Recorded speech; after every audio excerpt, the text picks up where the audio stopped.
Okay, இந்த 154வது question பாருங்கள், நம்மளோட ஸ்கூல் புக்கில் பாக்ஸ் கொஸ்டின் தான். ஸோ இதில் வந்து நிறைய பேர் தப்பான ஆன்சர் பண்ணுறாங்க. ஸோ இதுக்கு சரியான ஆன்சர் என்ன அப்படின்றத நம்ம பார்க்கலாம். ஸோ எப்படி அந்த சரியான ஆன்சரை கண்டுபிடிக்கணும் பாருங்களேன். ஃபஸ்ட்டு இந்த கொஸ்டின் பாருங்கள். முதல் எக்ஸ் இயலன்களை கொண்ட கணத்தில் 30 பகையன்கள் உள்ளன. மேற்கண்ட கணத்தில் உள்ள பகுயன்களின் எண்ணிக்கை என்ன அப்படின்னாங்க. அதாவது இயலன், அதாவது இங்கிலீஷில் நேச்சுரல் நம்பர் சொல்லுவாங்க. ஸோ நேச்சுரல் நம்பர் எதுலேருந்து ஸ்டார்ட் ஆகும்? 1லேருந்து ஸ்டார்ட் ஆகும். 1 2 3 இப்படி போய்கிட்டே இருக்கு, அப் டு இன்ஃபினிட்டி வரைக்கும் போகுதுன்னு வச்சுருக்கோம். இதில் 30 பகாயன் இருக்குன்றாங்க.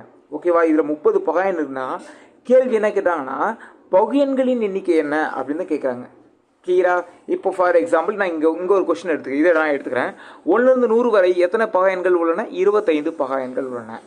ஓகேவா? இதில் 1லேருந்து எது வரைக்கும்? 100 வரைக்கும் 25 பகாயன்கள் உள்ளன.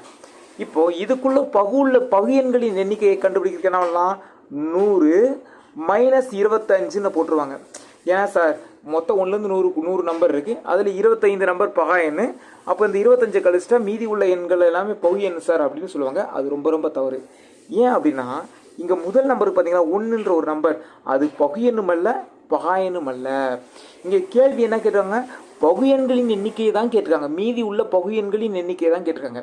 அப்போ 25 நம்பர் ஒரு 25 பகாயன் இருக்கு. அது பக்கம் ஒரு நம்பர், அதை ஃபஸ்ட்டு ஒரு நம்பர் பகுயனும் இல்லை பகாயனும் இல்லை. அப்போ 100ல் 26 நம்பர் நம்ம கழிச்சா தான், 100ல் 26 நம்பர் கழிச்சா தான் என்னாகும்? மீதி உள்ள எண் பகுயன்னா கிடைக்கும். சரியா? 26 நம்பர் கழிச்சா கிடைக்கும், மீதி உள்ள எண் பகுயன்னா கிடைக்கும். அப்போது 100ல் 26 போச்சுன்னா 74 அப்படின்னு நம்மளுக்கு கிடைக்கும். ஸோ அதே கான்செப்ட் தான் இங்கே நம்ம பண்ண போகிறோம். என்ன அப்படின்னா எக்ஸ் இயலன்கள் கொண்ட கணத்தில் 30 பகாயன்கள் இருக்குது அப்படின்னா மீதி உள்ள பகுயன்கள் வேணும் அப்படின்னு கேட்டால் பண்ணலாம். இயலன்னா என்ன சொல்லணும்? 1லேருந்து நம்ம எடுக்கணும். அப்போ 1லேருந்து இன்ஃபினிட்டி வரைக்கும் நான் எடுத்துக்கிறேன். இதுக்குள்ளே ஒரு 30 பகாயன் இருக்குது அப்படின்னா மொத்த நம்பர் என்ன? X number. கிளியரா? இதில் 30 பகை என்னன்னா 1ன்ற ஒரு நம்பர் நம்ம சேர்க்கணும்ல. அப்போ எத்தனை நம்பர் கிடைக்கணும்? 31 நம்பர் நமக்கு கிடைக்கணும். ஸோ அப்போ ஆன்சர் வந்துன்னா T is correct. X minus 31 அப்படின்னு நமக்கு கிடைக்கும். ஸோ இந்த மாதிரி நம்ம தொடர்ந்து சம்ஸ் நம்ம போட்டிருக்கோம். உங்கள் ஃப்ரெண்ட்ஸுக்கு ஷேர் பண்ணுங்கள். ஸோ அடுத்த வீடியோவில் நம்ம பார்க்கலாம். Thank you so much.